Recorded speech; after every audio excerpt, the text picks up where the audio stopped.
What if I tell you कि कल से there would be no cars on the road, no Hondas, no Marutis, no Hyundais, और कल से आपको एक हॉर्स कैरेज से ट्रैवल करना पड़ेगा। Sound scary right? आज चाहे आप एक कार ओन करते हो या नहीं, लेकिन इस बात में तो कोई डाउट नहीं है कि ऑटोमोबाइल इंडस्ट्री का इम्पैक्ट हमारी लाइफ में इररिप्लेसेबल है। शायद इसीलिए इस इंडस्ट्री को the mother of all industries भी कहा जाता है। एक माइंड नंबिंग फैक्ट के अकॉर्डिंग आज वर्ल्ड में more than 1.5 billion vehicles run कर रहे हैं, out of which a whopping 1.1 billion are just cars. The question is, how did this industry become so huge? Or maybe it should be, who made this industry so huge? Let's find out in today's video. I have set out to build the best motor car for popular use. The Ford motor car is durable. Ford's insight was that cars could be an everyday item. The Model T was quickly named as the car that put the world on wheels.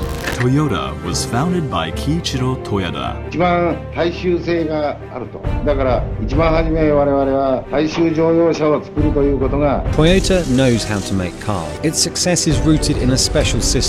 Toyota, the 10th largest company in the world.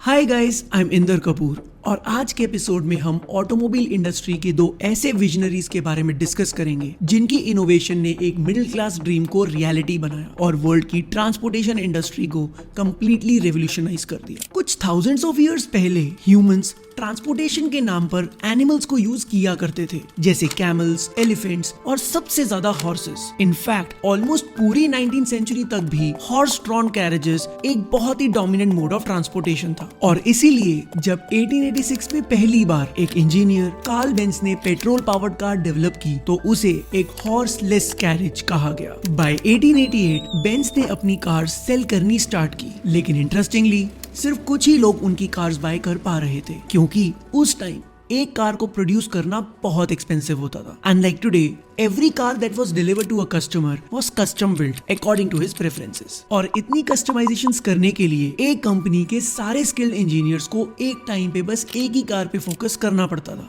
While this method produced quality cars, it was also extremely slow. In fact, ये इतना slow था कि उस time annually सिर्फ 1000 cars ही produce हो पाती थी। To put things in perspective, आज on an average 60 to 80 million cars yearly produce की जाती हैं। इसी वजह से back in those days cars को एक लग्जरी आइटम माना जाता था।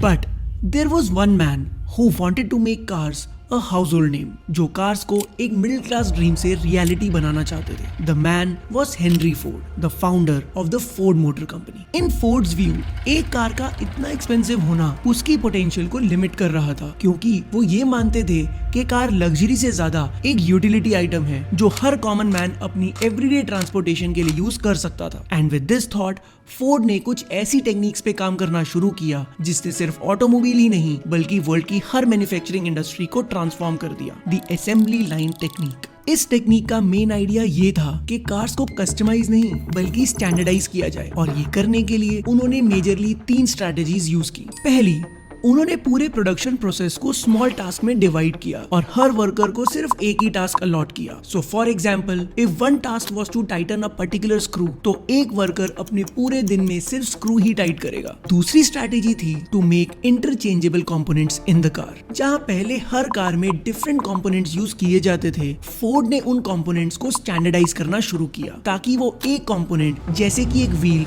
मल्टीपल कार्स में यूज किया जा सके। तीसरी और सबसे इंपॉर्टेंट स्ट्रैटेजी थी to use an electric conveyor belt. This is a moving belt जो कार को वर्कर टू वर्कर मूव करती थी। This allowed the workers to stay at the same spot without having to move themselves और the car. इस technique की वजह से अब वर्कर्स एक कार पे नहीं बल्कि एक साथ मल्टीपल कार्स पे काम कर सकते थे bye repeating the same task over and over again. 1908 में फोर्ड ने मॉडल टी लॉन्च की जो कुछ डेज में नहीं बल्कि सिर्फ कुछ आवर्स में प्रोड्यूस होने लगी। As Ford began churning out cars at an unprecedented pace, धीरे धीरे उनकी प्रोडक्शन कॉस्ट कम होने लगी। सो मच सो कि जब मॉडल टी को इंट्रोड्यूस किया गया था, इट वाज प्राइस्ड एट $25। लेकिन जैसे जैसे फोर्ड के मेथड्स इंप्रूव होने लगे, कुछ ही इयर्स में the price of the same model came down to just $260। इसी अफोर्डेबिलिटी ने मॉडल टी को वर्ल्ड की बेस्ट सेलिंग कार बनाया और 1927 तक फोर्ड ने वर्ल्ड में कुछ 15 मिलियन कार सेल की। फॉर 5 डेकेड्स फोर्ड के मेथड्स ने पूरी ऑटोमोबाइल इंडस्ट्री को डोमिनेट किया, लेकिन बहुत जल्द ये सब चेंज होने वाला था, क्योंकि अब इस गेम में एक और प्लेयर एंटर होने वाला था, एक ऐसा player that was going to take this industry to a whole new level, Toyota.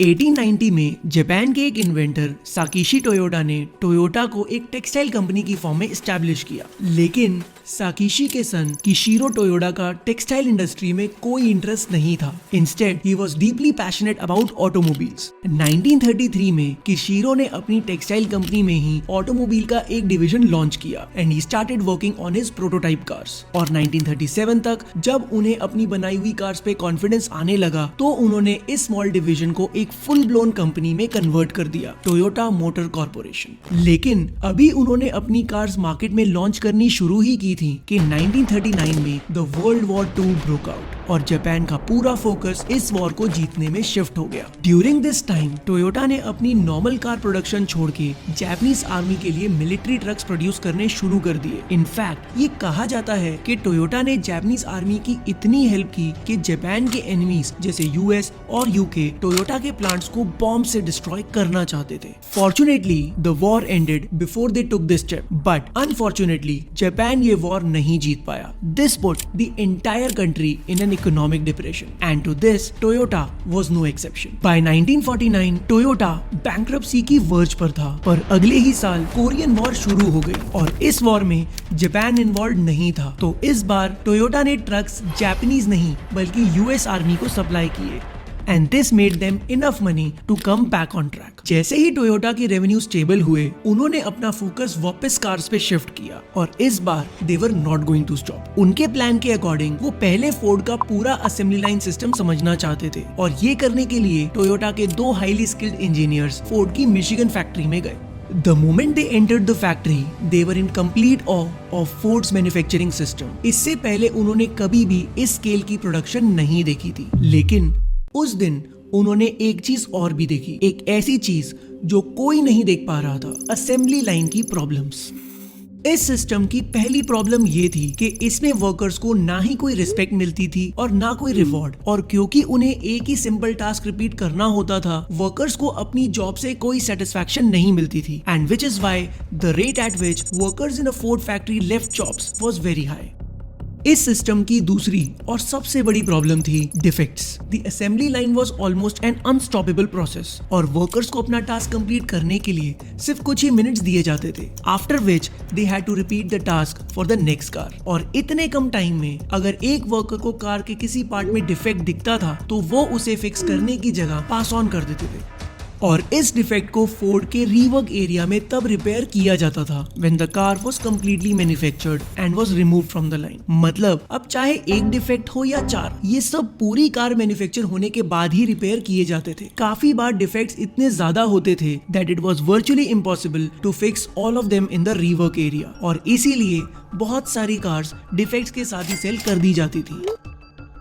By the mid-1960s, every American car that was sold to a customer had an average of 24 defects. This was the turning point for Toyota. इस visit के बाद उन्होंने अपना खुद का system create करना start किया, a different but a better version of the assembly line, जिसे आज लीन प्रोडक्शन बोला जाता है। अपनी असेंबली लाइन में उन्होंने एक कॉर्ड अटैच करी एंड उनके रूल्स के अकॉर्डिंग अगर एक वर्कर किसी भी कार में कोई भी डिफेक्ट नोटिस करता है तो ही suppose to pull the cord then and there. जैसे ही कॉर्ड पुल होगी, the entire production system will come to a halt, और यहाँ से शुरू होगा टोयोटा का दूसरा process, defect repairing. To repair the defects, Toyota ने एक 5 सिस्टम डेवलप किया। इस सिस्टम में वर्कर्स अपने आप से 5 क्वेश्चंस पूछेंगे to figure out the root cause of the problem. For example, अगर एक वर्कर ये डिफेक्ट डिटेक्ट करता है कि a car has loose wheels, तो उनका पहला क्वेश्चन होगा why are the wheels loose? Say the answer is कि व्हील में एक नट मिसिंग है। This makes the second question, why is the nut missing? और ऐसे ही by the time they reach the 5th question, उन्हें wheels के loose होने का रियल कॉज मिल जाएगा और वो उस कॉज को सॉल्व करके ये इंश्योर कर सकते हैं कि ये मिस्टेक फिर कभी रिपीट कंप्लीट ना हो। इस प्रोसेस ने वर्कर्स को आइडिएट करने की और डिसीजन लेने की पावर्स दी, जिसकी वजह से टोयोटा के वर्कर्स अपनी कंपनी के लिए लॉयल होने लगे, far more than any Ford worker. धीरे धीरे टोयोटा ने अपने प्रोसेस को और रिफाइन करना शुरू किया और सारी मिस्टेक्स फिक्स करनी स्टार्ट कर दी। इन द बिगनिंग उन्हें अपने प्रोडक्शन प्रोसेस को बहुत बार हॉल्ट करना पड़ता था, जिससे उन्हें काफी लॉसेस भी होते थे। लेकिन टोयोटा ये मानती थी कि it is better to take short term losses than taking a long term loss to their reputation. जैसे जैसे टोयोटा ने अपनी कार सेल करनी स्टार्ट की, people started noticing the difference in the quality of their cars. 1980s तक आते आते पूरा वर्ल्ड टोयोटा की कार यूज करने लगा और 2008 में पहली बार Toyota became the largest car manufacturer in the world. उनके इन्हीं मेथड्स की वजह से आज भी टोयोटा अपने रिलायबल और एफिशिएंट कार्स के लिए जानी जाती है and the company continues to dominate the global automobile industry. This was the story of the automobile industry and how Ford and Toyota changed the way cars are built, sold, and consumed. That's it for today. For this episode, we refer to the book The Machine That Changed the World. We'll see you in the next video. Till then, don't forget to like, share, and subscribe to the channel.